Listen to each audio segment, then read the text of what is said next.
Sifat yang terakhir ialah fatona, yang artinya cerdas dan bijaksana.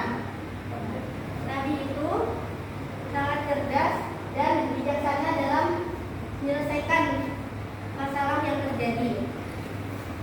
Nah, kita kalau seandainya kita mendapatkan, kita sedang emosi dalam suatu masalah, tapi tidak langsung memutuskannya dengan kepala panas, tapi menunggu dingin, emosi itu bereda dulu, baru kita memutuskan sebuah keputusan. Nah, sifat ini mengajarkan kita untuk memikirkan segala sesuatu dengan baik sebelum bertindak.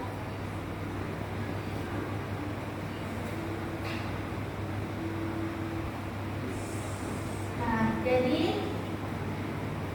dari sifat-sifat Nabi tadi seperti sidik, amanah, tahlil, fatona, jika kita terapkan pada kehidupan sehari-hari, maka kehidupan kita akan lebih tenang, teratur, dan disenangi oleh teman-teman di sekitar. Sampai sini paham anak-anak?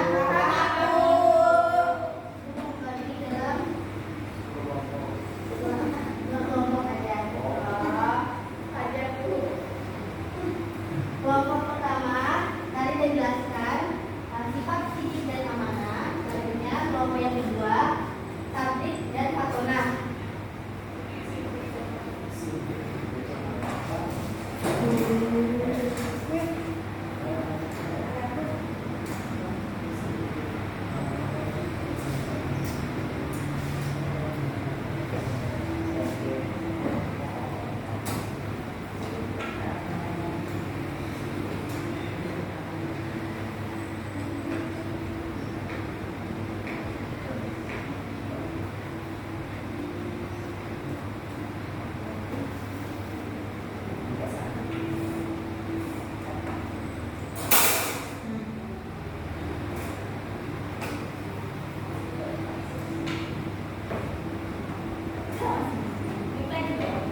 Kelompok satu sudah? Sudah, Bu. Ya, boleh disebutkan? Baiklah, saya keluarkan dari kelompok 1 hasil diskusi kami, yaitu yang pertama pengertian sidik atau jujur. Maknanya sidik berarti selalu benar dan jujur dalam ucapan, tindakan maupun perbuatan.